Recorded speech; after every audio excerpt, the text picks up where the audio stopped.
Good day and welcome to Big Bad Tech. I'm your instructor Jim Pytel. Today's topic of discussion is brushless DC and permanent magnet synchronous motors.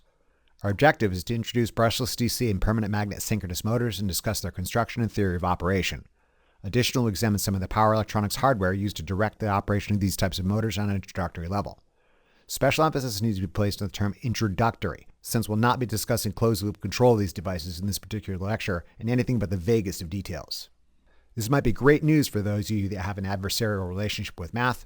However, if you came for the math, this lecture might not be for you. This lecture operates under the presumption that viewers watch the Motors and Generators playlist in its intended sequence and possesses an understanding of the motor family tree, electromagnetic interaction, the Stator rotating magnetic field, and rotating mechanical power. This lecture additionally presumes the viewer has an intimate level of familiarity with the mechanical and electrical properties of three-phase AC electrically excited synchronous motors and permanent magnet DC motors. If you haven't watched these lectures yet, or only didn't recall their contents, please bring yourself up to speed and return when you are so qualified. Undoubtedly, the first question in a viewer's mind is this: what's the difference between a brushless DC and a permanent magnet synchronous motor? Let me answer this question with another question. What's the difference between an English setter and a Brittany? The answer is not much. They're both mammals, they're both dogs, they're both relatively the same size and same color. They both do and act relatively the same. Experienced bird hunters with extensive experience with both breeds might be the only ones to actually notice any subtle difference between these two closely related hunting dogs. Notably, an English setter is a pointing dog that probably won't fetch, whereas a Brittany is a pointing dog that might fetch. When you get right down to it, the differences between a brushless DC and a permanent magnet synchronous motor are of similar magnitude, i.e. insignificant trivialities. For this reason, we'll take a look at both types with the understanding that there are subtle differences that might initially escape your viewer's notice and only with practice and exposure become apparent. Viewers with a background in basic biology might be familiar with the term convergent evolution, where convergent evolution is the independent evolution of similar features by different species. Examples of convergent evolution might include flight, exhibited by pterosaurs, bats, and birds, and the eyes of insects, vertebrates, and cephalopods. If you want to think of it this way, a permanent magnet synchronous motor and a brushless DC motor are examples of convergent technical evolution within the motor family tree, since their construction and operation is almost identical. You'll recall the motor family tree consists of two large branches, those motors that prefer DC and those that prefer AC. The AC branch is divided between the sexy, powerful industrial motors that prefer three-phase AC and the garbage-eating dimwits that prefer single-phase AC.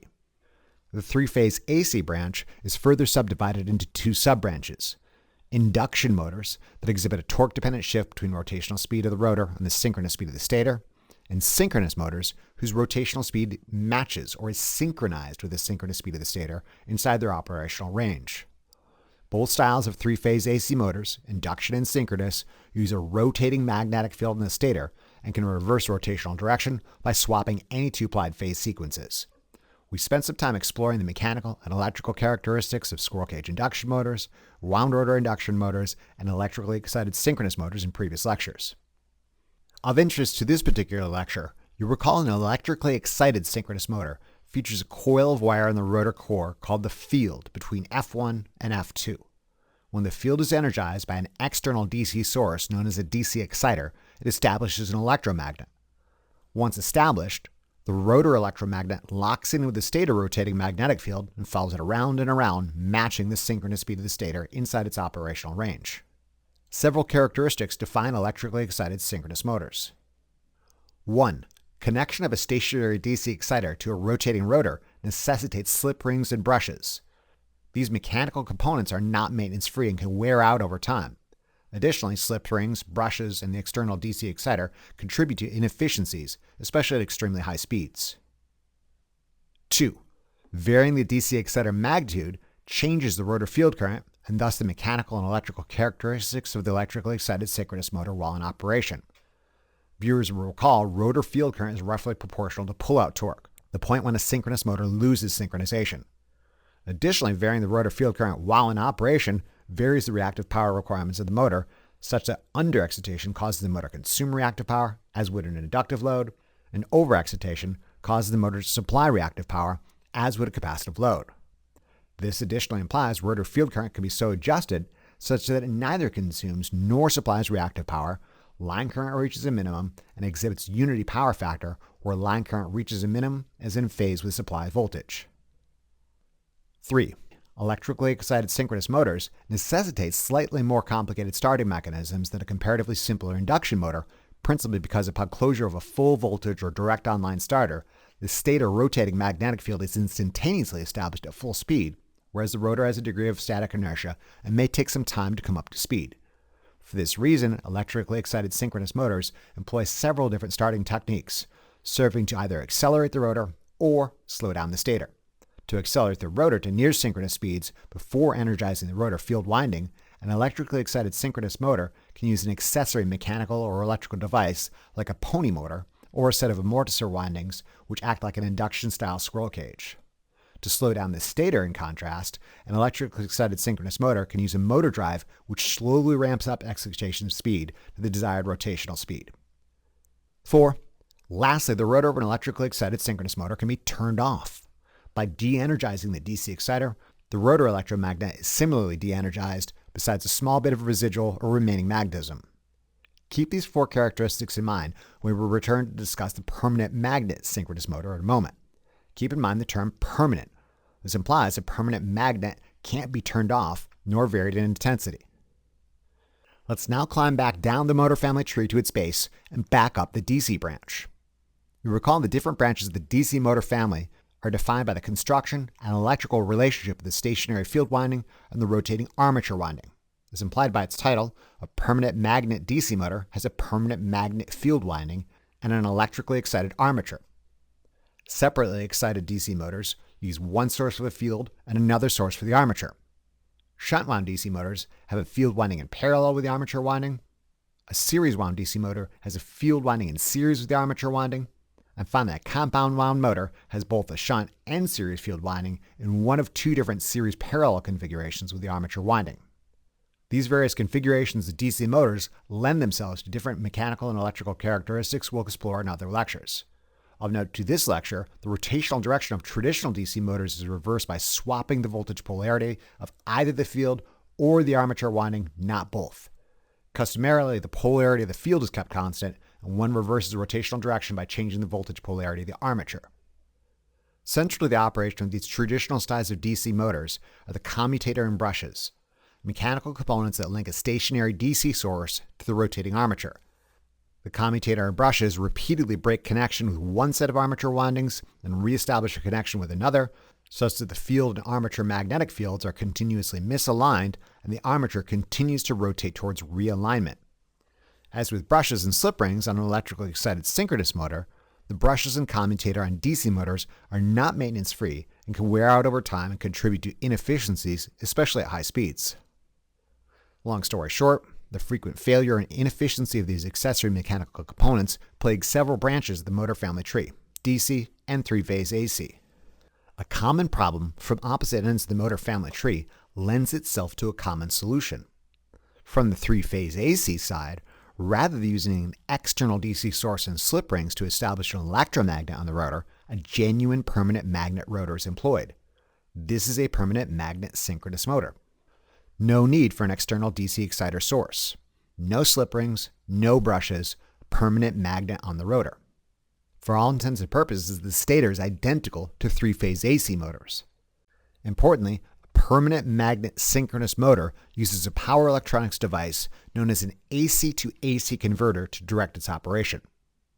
Similarly, from the DC side, rather than using an electrically excited wire-wound armature and a commutator, a genuine permanent magnet is employed on the armature. This is a brushless DC motor. No commutator, no brushes, permanent magnet on the armature. For all intents and purposes, the stator is identical to 3-phase AC motors. Importantly, a brushless DC motor uses a power electronics device known as a DC to AC converter to direct its operation. If we unpackage the schematic symbols for these 2 related devices, it supports my earlier generalization of convergent evolution. What's an AC to AC converter? An AC to AC converter is an AC to DC converter, a rectifier, back-to-back with a DC to AC converter, an inverter. You note the core elements for both these devices are a permanent magnet rotor and a 3-phase AC stator powered by an inverter, a DC to AC converter. With this expanded perspective, I guess the real question is this. Is a permanent magnet synchronous motor really just a brushless DC motor with a rectifier? Or is a brushless DC motor a permanent magnet synchronous motor that lacks a rectifier? The world may never know. There's also some disagreement as to what actually defines a brushless DC or a permanent magnet synchronous motor. Is it really as simple as one's got a rectifier and one doesn't? Or does what actually define a particular motor as being one type or the other, as we'll see in a moment, the actual control method employed to generate the signals at the stator and its associated subtle construction differences? Again, the world may never know. This being said, we do need to come down hard on the terminology we'll be employing for this lecture. You recall three-phase AC motors call the stationary part the stator and the rotating part the rotor, whereas DC motors call the stationary part the field and the rotating part the armature.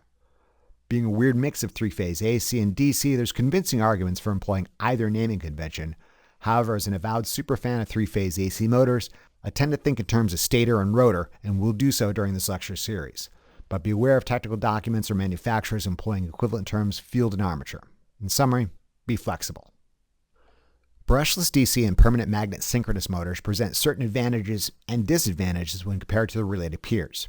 Perhaps most obviously, brushless DC and permanent magnet synchronous motors don't need commutators, brushes, or slip rings to excite an electromagnet on the rotor because the magnet on the rotor is already there, permanently.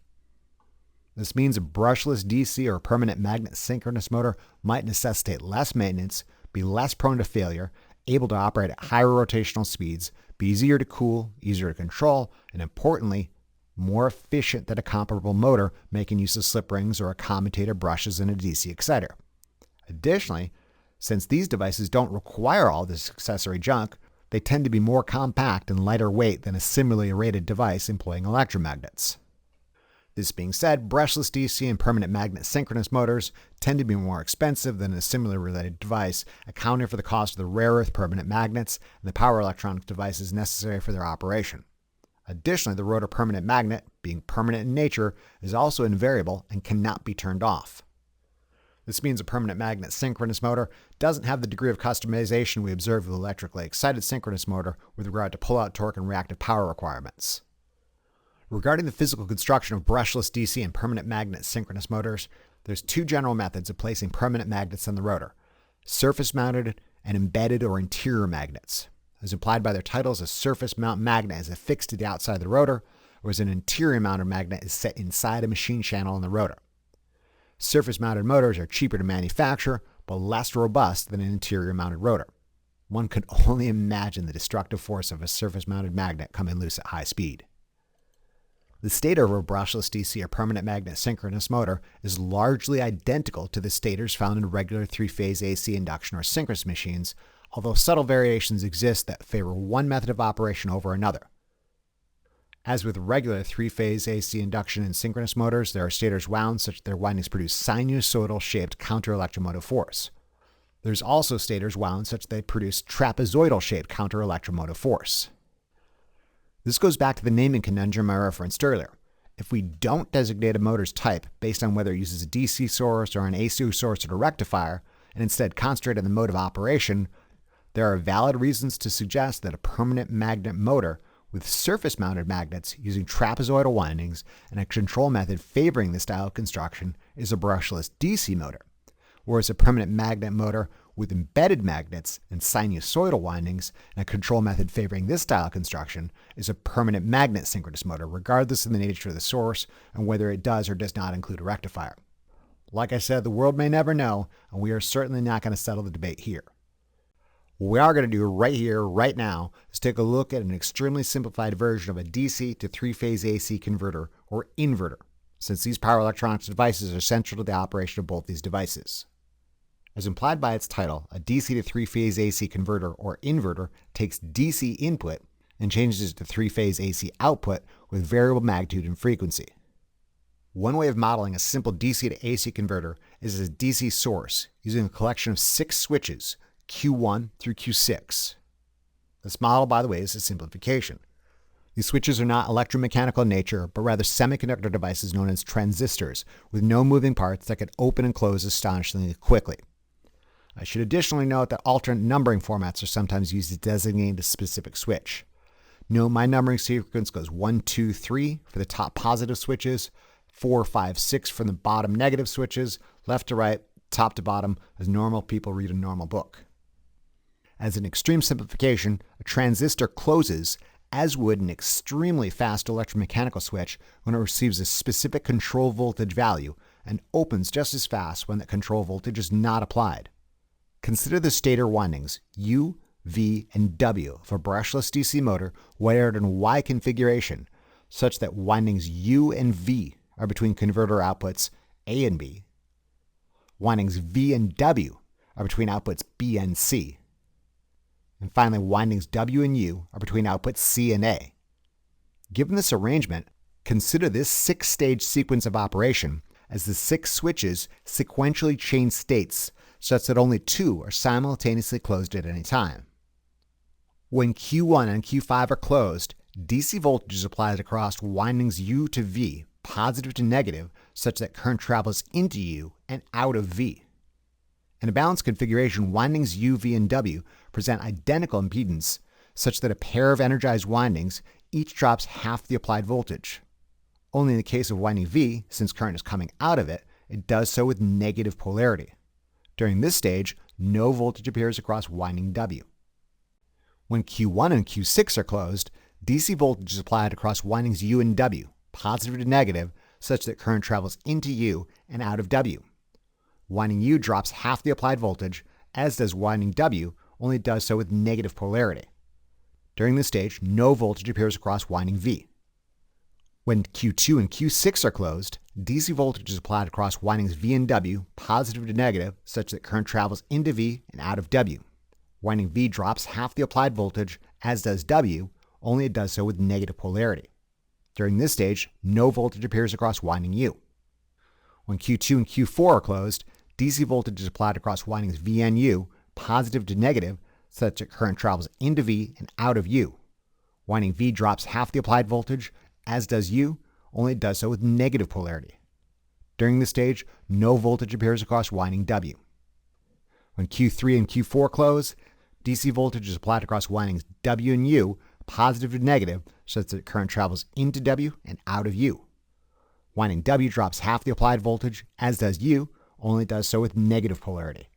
During this stage, no voltage appears across winding V. Finally, when Q3 and Q5 close, DC voltage is applied across windings W and V, positive to negative, such that current travels into W and out of V. Winding W drops half the applied voltage, as does V, only it does so with negative polarity.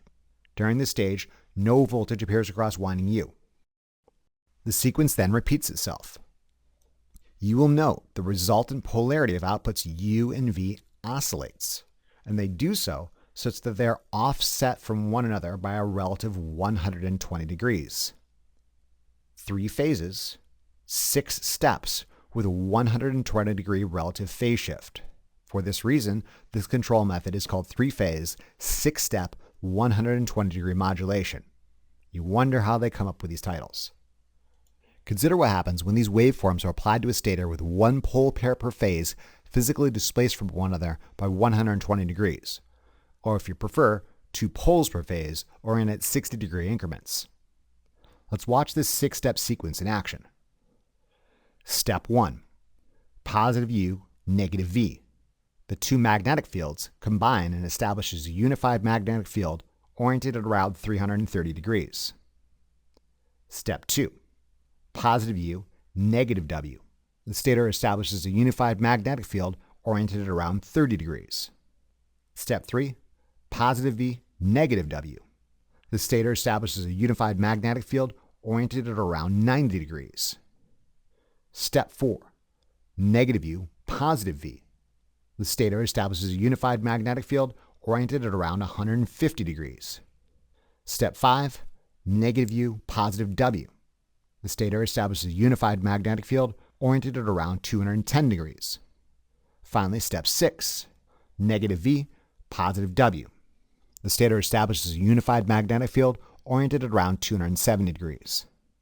The sequence then repeats itself. 330, 30, 90, 150, 210, 270. Now just put a permanent magnet rotor in the center. As the rotating magnetic field circles around and around the stator, the permanent magnet rotor is simultaneously attracted by opposite poles and repelled by like poles, such that it locks in or rotates synchronously with the stator. Want to reverse the direction? You can always apply this pulse sequence in reverse. Let's take a look at this. Here's the switching sequence in reverse.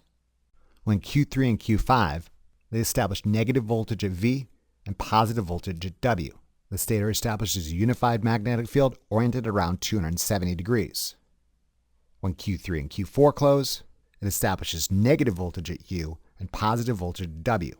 The stator establishes a unified magnetic field oriented at around 210 degrees.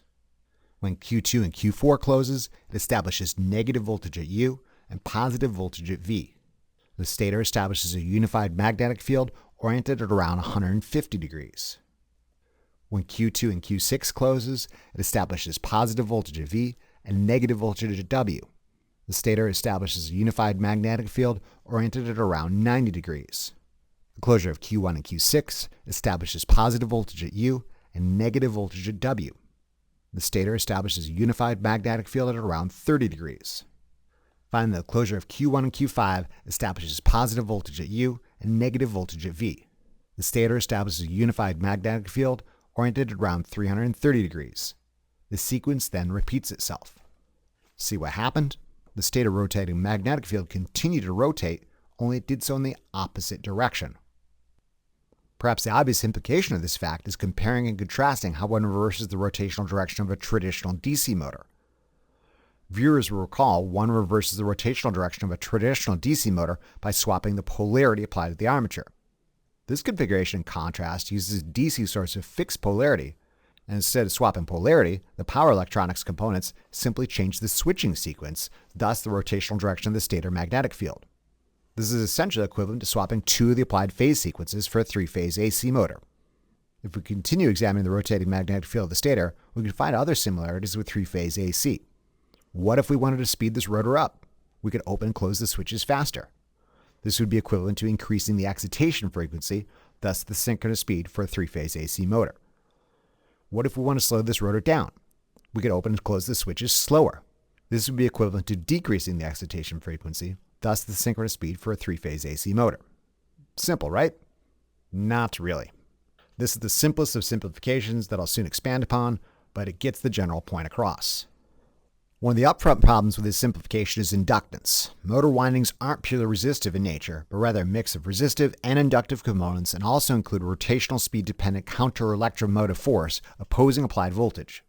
Viewers will recall that inductors are magnetic energy storage elements, but we can't expect the applications of these perfectly rectangular voltage pulses to result in perfectly matching rectangular pulses of current to the storage and subsequent release of magnetic energy in the inductive portions of the windings. Long story short, in the real world, Euroscope traces won't look nearly as pretty as this simplification suggests, but they should still exhibit a recognizable phase shift characteristic of three-phase AC. Second problem with this simplification also relates to inductance. Viewer will recall an inductor presents a frequency-dependent complex impedance to AC voltage. Z sub L equals 2 pi FL. Perhaps you've heard of this. At low excitation frequencies, inductors present low impedance and can draw large amounts of current. Conversely, at high excitation frequencies, inductors present high impedance and draw small amounts of current. To keep current manageable at different excitation frequencies, we can't use a fixed DC source, but rather one that can step up or step down voltage as a function of excitation frequency. For this reason, a brushless DC motor employing three-phase, six-step, 120-degree modulation needs to make use of a variable DC source and something known as volts per hertz control. Similar to a traditional motor drive, volts per hertz control with a brushless DC motor applies low voltage at low frequencies when inductive impedance is low and applies increasingly larger voltage at higher frequencies when inductive impedance increases. This relatively linear pairing of voltage magnitude and excitation frequency keeps current manageable. For example, consider a brushless DC motor operating a primary frequency of 30 Hz at 15 volts such that the stator windings draw 2 amps of current. At increased excitation frequency of 60 Hz, the inductive impedance of the stator windings doubles such that at 30 volts, the windings still draw only 2 amps of current. At an even higher excitation frequency of 120 Hz, the inductive impedance of the stator windings again doubles, such that at 60 volts, the stator windings still only draw 2 amps of current. Long story short, 3-phase, 6-step, 120-degree modulation can't use a fixed DC source if you want to keep current manageable, and must employ a variable voltage source using volts per hertz control. Lastly, the third and final problem with this simplification is straight-up physics. 3-phase, 6-step, 120-degree modulation is the dumbest kind of a control because the rotor is prone to losing synchronization if accelerated or decelerated too quickly, or if it experiences a sudden increase or decrease in oppositional torque. An apt analogy I might use would be the act of leading a donkey to some desired location using a carrot on a string, something I'm sure we've all had the occasion to do. If the carrot is too close to the donkey eats it and stops moving. If the carrot's too far away, the donkey isn't interested and doesn't move. The only way the donkey ever moves is if the carrot's just out of reach, but not so far out of reach as to not engage his interest. The earlier model we employed assumes the stator and rotor magnetic fields lock together, and the rotor moves in stepwise increments from one location to the next as the rotating magnetic field progressively moves around and around the stator. In reality, the stator magnetic field kind of needs to act like the carrot to the rotor's donkey, i.e. the stator needs to be just in front of the rotor to get the rotor to move. If the stator ever gets too far ahead or too far behind, the rotor loses synchronization. If they ever align, the rotor stops. A graph of torque as a function of rotor and stator field displacement demonstrates maximal torque is achieved at positive or negative 90 degrees for a single pole pair per phase stator. This implies a permanent magnet motor only operates effectively if it knows where the rotor is at and can act on this positional data to apply a proper signal to the stator to ensure torque remains at or near maximum. I say again, since this is important, a permanent magnet motor only operates effectively if it knows where the rotor is at and can act on this positional data to apply the proper signal to the stator to ensure torque remains at or near maximum. These observations about varying voltage magnitude and rotational position data suggest changes can be made to our simple model to increase the performance of this system. Let's deal with rotational position first. One way of positively identifying rotor position is using a shaft encoder. With knowledge of the present rotor position, the most ideal location for the next stator position can be calculated since the rotor doesn't lose synchronization and torque remains at an optimal maximum. A simple shaft encoder might employ 3 Hall effect sensors, U, V, and W, mounted at different locations around the stator. Yes, with 23 remaining letters of the alphabet, you'd think they use something different than the same 3 letters they use for the stator windings, but they don't. In this example, we're assuming a Hall effect sensor registers a logical 1 or true if it detects a north, and a logical 0 or false if it detects a south.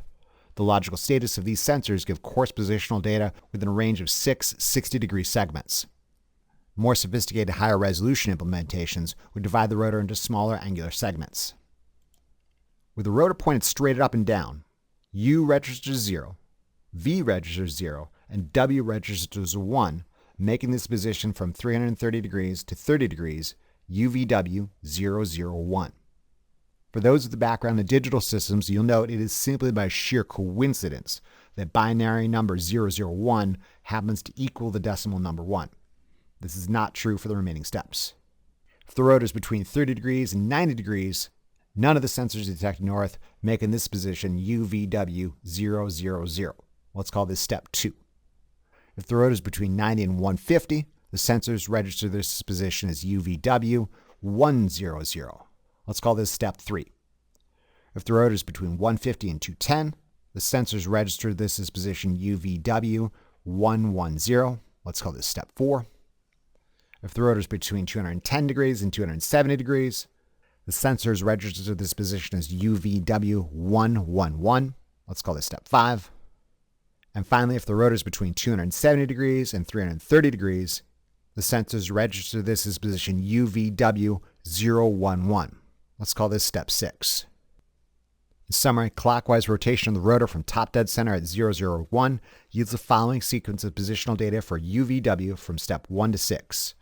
Step 1 at 001, step 2 at 000, step 3 at 100, step 4 at 110, step 5 at 1, 1, 1, step 6 at 0, 1, 1, and then back to step 1 at 0, 0, 1. Conversely, counterclockwise rotation of the rotor from top dead center at 0, 0, 1 yields the following sequence of positional data, UVW. Step 1 at 0, 0, 1, step 6 at 0, 1, 1, step 5 at 1, 1, 1, step 4 at 1, 1, 0, step 3 at 1, 0, 0, step 2 at 0, 0, 0, and back to step 1 at 0, 0, 1. Those viewers with a background in digital logic and binary numbers will additionally know elements of the gray code in this implementation. Specifically, any single-step positional change results in only one digit changing state. For example, the single-step movement from step 1 at 0, 0, 1 to step 2 at 0, 0, 0 results in only one digit, in this case W, changing states. Similarly, the single-step positional change from, let's say, 0, 0, 0 to 1, 0, 0 results in only one digit, in this case U, changing states. Single-digit transitions indicates ideal expected operation. Anytime two digits change, let's say the radical two-position jump from 1, 0, 0 to 1, 1, 1, where both V and W change states, or perhaps the complete 180-degree reversal from 1, 0, 0 to 0, 1, 1, where all three digits change states, you know you got a problem. Additionally, you note there is never a scenario that will result in the nonsense positions 0, 1, 0 or 1, 0, 1. These positions and radical jumps represent error states and unexpected operation. Now that we've got this positional data, key to the efficient operation of a permanent magnet motor is determining where to position the carrot, i.e. the stator, with respect to the donkey, i.e. the rotor. As we learned, optimal torque is achieved at 90 degrees. However, this first method applies it inside a range that includes 90. For the single pole pair per phase stator example, consider the stator divided into 6 60-degree sections. Given a specific location, let's say when the rotor is pointed at 210 degrees and it's supposed to be rotating clockwise, the controller establishes a stator field not at a relative 90 degrees from this, but rather a relative 120 degrees from this, or 210 plus 120, or 330 degrees. You may ask, why 120 degrees? Why not 90 degrees, like you just said? Hold on, let me explain. The reason it's not 90 is because when the stator field leads by 120, the rotor moves towards it, and the relative angle between the stator and the rotor becomes less and less, eventually becoming 90, where torque peaks. As the rotor continues to rotate towards the stator, the relative angle between the rotor and stator continues to decrease and torque drops off. Somewhere around a rotor position at 270 degrees, the rotor and stator are offset by a relative 60 degrees.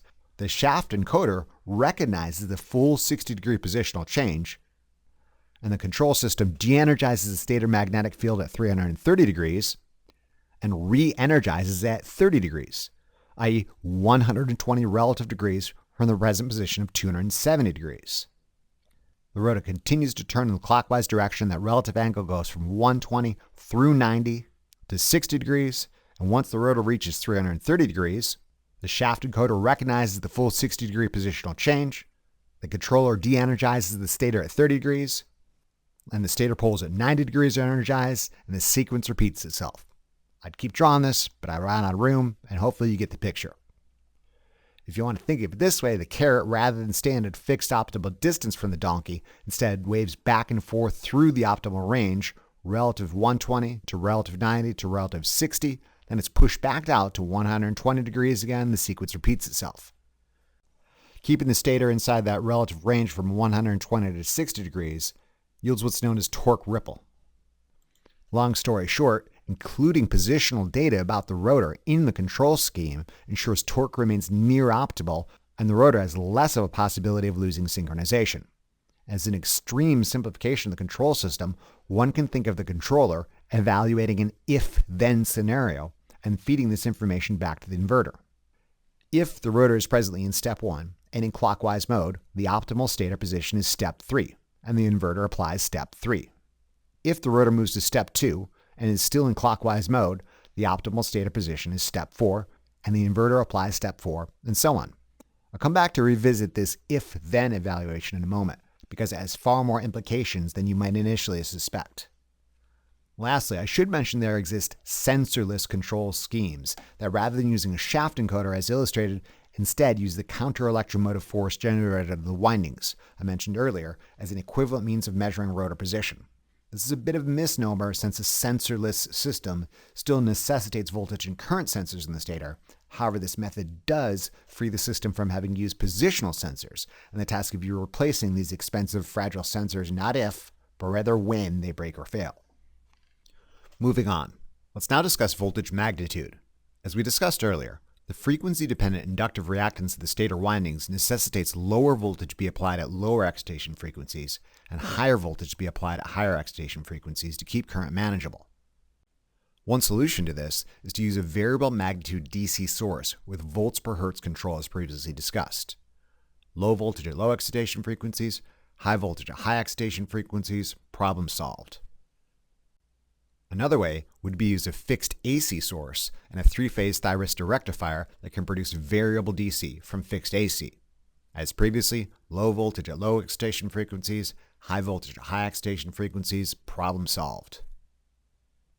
Still another way is to use a fixed DC source and turn the inverter on and off at high switching frequencies such that the effective voltage seen by the stator is the average of these voltage pulses. I am, of course, referring to pulse width modulation, often abbreviated as PWM. An analogy might explain PWM best for those new to this topic. Consider a class with 4 exams, of which you score 100% on the first, 100 on the second, 100 on the third, and skip out on the fourth to compete in a pig wrestling contest and get 0%. The resulting average for this class is 75%. Even though you got 100% on the first 3 exams, you got a 0 on the fourth. Similarly, what's the average when you get 100% on the first, 0 on the second, 100 on the third, and 0 on the fourth? This is an average of 50%. Finally, consider the average when you get 100% on the first exam and a 0 on the second, third, and fourth exam, right when your pig wrestling career is really taken off. This is an average of 25% and you fail the class. This is pulse width modulation. Applications of full or 100% voltage interspersed with applications of no or 0% voltage, such that an average value is observed at the outputs. What if you needed low voltage with a stator magnetic field oriented at 330 degrees? You'd alternately close Q1 for 10 microseconds and open it for 30 microseconds at a 25% duty cycle and keep Q5 closed. The U and V windings essentially split 25% of the applied voltage. Need higher voltage with the stator magnetic field oriented at 330 degrees?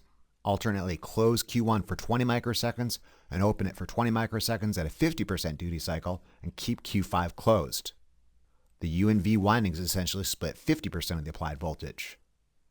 Need an even higher voltage with the stator magnetic field oriented at 330 degrees? Alternately close Q1 for 30 microseconds and open it for 10 microseconds at a 75% duty cycle and keep Q5 closed. The U and V windings essentially split 75% of the applied voltage. One can do the same for other desired stator positions, changing or modulating the pulse widths, hence the name, to achieve the desired average voltage output at a desired stator position. You note in this application, we're just keeping the bottom negative switch, in this case Q5, closed, and modulating the duty cycle of the top positive switch, in this case Q1. For obvious reasons, this is called 3-phase, 6-step, 120-degree pulse width modulation with high side switching, since the state of the top positive switch, Q1, alone determines the resultant average, whereas Q5 just provides a return path when Q1 closes. Alternate implementations known as 3-phase, 6-step, 120-degree pulse width modulation with low side switchings exist, where the top positive switches are held closed and the bottom negative switches are modulated. These methods cut down on the coordination necessary if you had to simultaneously modulate both positive and negative switches. For this particular lecture, I'll be using 3-phase, 6-step, 120-degree pulse width modulation with high side switching, as illustrated in this example. So now we got it, right? Positional data about the rotor and a means of applying variable voltage. Let's end this lecture and go wrestle some pigs. Not so fast. Something interesting happened along the way that really changed how this motor operates. Go back to positional data. As we previously discussed, if the motor is in clockwise mode and if the rotor is at step 1, then the ideal location for the stator is step 3. If the rotor moves to 2, then the ideal location for the stator is 4. If the rotor is at 3, then stator 5. if rotor 4, then stator 6, and so on. So if the optimal stator position is dependent upon the rotor present position, think about what's controlling the rotational speed of the rotor. It's not the excitation frequency anymore, but rather something else. Consider this scenario using the if-then evaluation. What happens if the motor is rolling along in the clockwise direction 1 to 2, 2 to 3, 3 to 4, with a stator position optimally for these rotor positions, 3 to 4, 4 to 5, 5 to 6, and then the rotor suddenly experiences an increase in oppositional torque such that it momentarily slows and pauses in step 4. Using the if-then evaluation, when the rotor is at 4, the ideal location for the stator is 6. If the rotor slowly drags through the 4 range, rather than speeding ahead as would our previous system without positional feedback, the stator stays at the optimal step 6 location, and only when the rotor crosses over to step 5 does the stator move to 1 and the cycle repeats itself. Dig? When the rotor slowed, so did the stator. It's like the stator, upon seeing the rotor gassing out and lagging behind, is like, don't worry, dummy, I'll wait up for you till you get here. Using positional feedback, the rotor doesn't lose synchronization.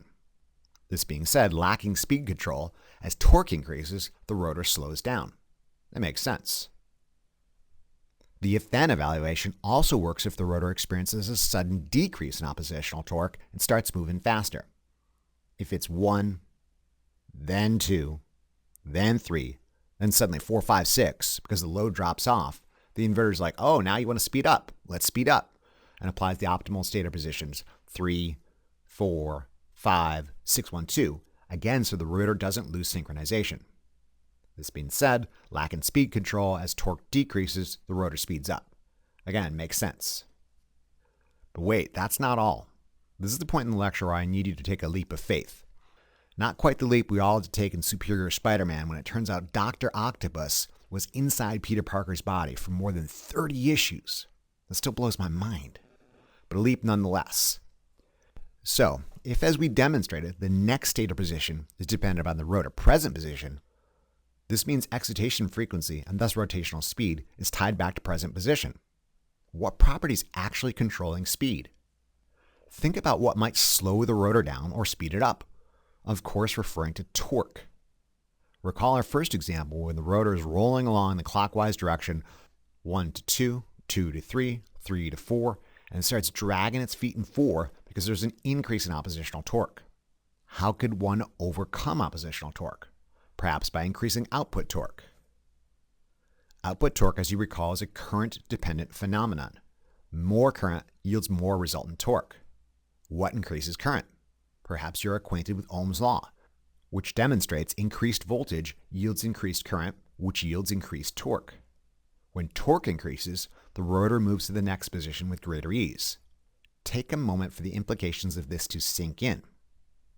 Higher voltage yields higher current, which yields higher torque, and the rotor moves to the next position with greater ease, and the rotor speeds up. Forget the chain of causality and eliminate all the middlemen. Voltage controls speed. Otto Octavius's mind is inside Peter Parker's body. Heavy, right? This means a permanent magnet motor employing this type of control using positional feedback to determine the next stator state. It's not excitation frequency that's directly controlling rotational speed, but rather voltage, specifically the duty cycle of the pulse width modulation, which affects average voltage. Thus, we have a device that behaves very similar to a traditional DC motor, where resultant voltage magnitude directly influences speed. Because of these similarities, you will often, but not always, hear this referred to as a brushless DC motor, where this configuration would include a DC to AC inverter driving the stator using a 3-phase, 120-degree pulse width modulation or trapezoidal control with positional feedback from the rotor. To increase speed at a specific operating point, an operator would increase the pulse width modulation duty cycle, thus the resultant average voltage. Conversely, due to decreased speed, an operator would decrease the duty cycle. To reverse rotational direction, an operator would reverse the switching sequence. These are the essential characteristics of a brushless DC motor you need to know. Now, I know some of you might be let down by this because we haven't yet discussed closed-loop speed control. We simply don't have a lot of time for that now, but in the interest of making you happy, here's the briefest of previews of this topic. Consider a plot of rotational speed as a function of torque. At a given duty cycle of, let's say, 25%, As torque increases, the motor slows down. Makes sense. Similarly, at an increased duty cycle of 50%, as torque increases, the motor slows down. Same thing at an increased duty cycle of 75%, and as torque increases, the motor slows down. It makes sense. Given the linear relationship of torque and current, any increase in voltage increases current, which increases torque. So now, consider some operating point at a 50% duty cycle with a specific oppositional torque and a specific speed. Let's say you wanted to keep that speed constant. That's our set point. If the rotor suddenly experiences an increase in oppositional torque, the rotor slows down. The actual speed is less than the set point. The controller recognizes the set point and the actual speed are different and starts increasing the duty cycle of the pulse width modulation signal such that the voltage increases and speed stabilizes at the desired value. This also works in reverse. If there's a drop in oppositional torque, the controller recognizes the rotor's actual speed is greater than the set point, and it can decrease the duty cycle of the pulse width modulated signal such that voltage decreases and the speed again stabilizes at the desired value. We'll examine closed-loop, proportional, integral, and derivative control of electromechanical systems in much later lectures. Speaking of later, look at the time. This lecture is getting long already, and we've yet to discuss sinusoidal control. Let's do this quick and send you on your way. As I mentioned earlier, there exist construction variations for permanent magnet motors, and some, not all, motors with embedded permanent magnets on the rotor and sinusoidally wound stators are known as permanent magnet synchronous motors and can benefit from a style of sinusoidal control known as field-oriented control, abbreviated FOC, using space vector modulation, sometimes abbreviated as SVM. So what the FOC is FOC? And how are we going to talk about FOC without talking about the math? Notably the forward and reverse Clark and Park transforms, alpha and beta currents, and delta quadrature transforms. Here's how we're going to talk about it, quickly with lots of simplifications. So you remember about 5 or 10 minutes ago when I said the optimal angle for torque is when the stator leads the rotor by 90 degrees. And I baited and switched you and said, well, actually we energize the stator 120 degrees ahead. And the rotor moves through 90, and when it reaches a relative angle of 60, we reset it at 120 and repeat. This would be akin to waving a carrot in front of a donkey inside the optimal range. Well, why not do exactly as I initially suggested and put the stator exactly 90 degrees ahead and keep it there? This would be akin to putting the carrot in front of the donkey exactly where he wants it. But for every step forward the donkey takes, no matter if the donkey is walking, trotting, loping, racking, cantering, or galloping, the carrot moves forward an equal amount, i.e. torque is always at an optimum value. This method necessitates a little bit more precise knowledge of the rotor's present position than 3 chintzy Hall effect sensors on the stator might allow, and requires an investment in additional hardware and processing power and money for the controller. One method of determining rotor position with more precision uses an incremental rotary encoder called AB encoding. An AB encoder uses 2 sensors, A and B, slightly offset from one another, such that when the sensors receive A, then B, it means the shaft is going counterclockwise. If, however, the sensors receive B, then A, it must mean that the shaft is going clockwise. Beyond detecting rotational direction, signals A and B have a preset number of pulses per revolution, or PPR, where an increasing number of pulses per revolution means enhanced resolution. For example, consider an AB encoder using 360 pulses per revolution, 360 degrees, 360 pulses. Every single pulse means the rotor moves 1 degree. If, however, an AB encoder uses 720 pulses per revolution, every single pulse means the rotor is moved 0.5 degrees, thus yielding more precise and accurate information about the rotor's present position. AB encoders also include a third signal, Z. You'd think it'd be C, but it isn't. It's Z. The Z, or index signal, happens once per revolution and serves as a way to determine an absolute position from the last full rotation. For example, if the AB sensors are using 360 pulses per revolution and they've experienced 135 pulses since the last Z pulse, the rotor must be at 135 degrees. If you want the stator 90 degrees ahead of this for optimal torque, it needs to be at 135 plus 90 or 225. With this more precise positional data as input to our controller, as well as current sensors in the stator and ideal field orientation, hence the name, can be generated by the inverter controller such that it remains precisely 90 degrees ahead of the rotor rather than moving back and forth inside a range that includes 90. To illustrate how this works, let's return to our simplified inverter schematic.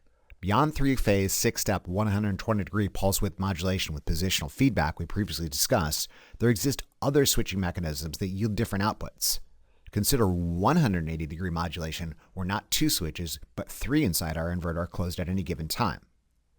I found it sometimes easier to introduce 180-degree modulation using numerical data rather than abstract quantities as in our previous examples.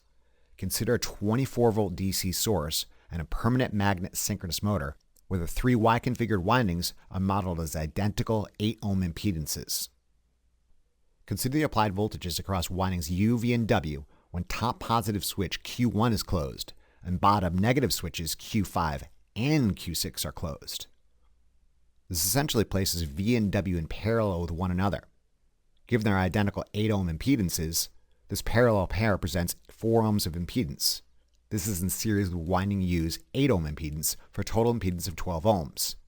The 24 volts, 2 amps of current flows into U, and half of this, or 1 amp, flows out of V, and the remaining 1 amp flows out of W, such that winding U experiences positive 16 volts, and V and W, given current is leaving them, both experience negative 8 volts.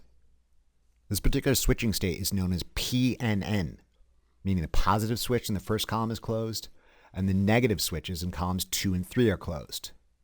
Given our stator arrangement, winding U and the contributions of windings V and W coalesce into one unified field pointing straight up and down at 0 degrees.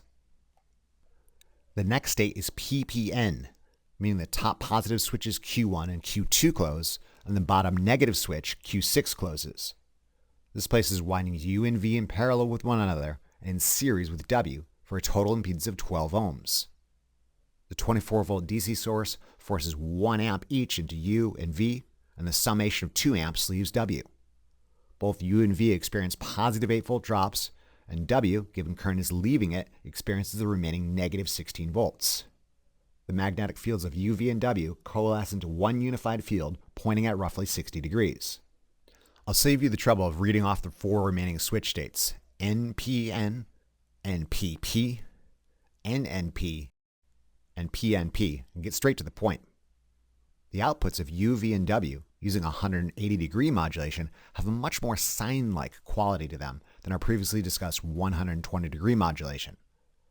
You're welcome to pause the lecture and verify this yourself, but a pattern emerges for the windings, given the 6 different active switch combinations: positive 1/3 applied voltage, positive 2/3 applied voltage, positive 1/3 applied voltage, negative 1/3 applied voltage, negative 2/3 applied voltage, negative 1/3 applied voltage, and each winding experiences a relative 120-degree phase shift from each other.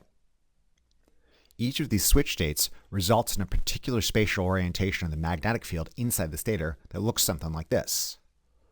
PNN points at 0 degrees, PPN points at 60 degrees, NPN points at 120 degrees, NPP points at 180 degrees, NNP points at 240 degrees, and finally PNP points at 300 degrees. Pretty cool, huh? But wait, there's more. Now here's where the modulation and space vector modulation happens. What if we wanted a magnetic field at 30 degrees, halfway between 0 and 60?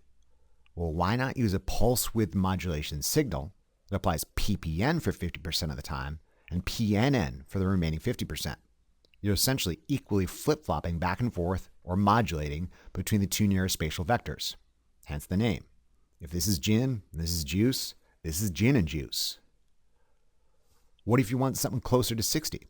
Well, you could apply PPN for 75% of the time and PNN for the remaining 25%. More gin, less juice.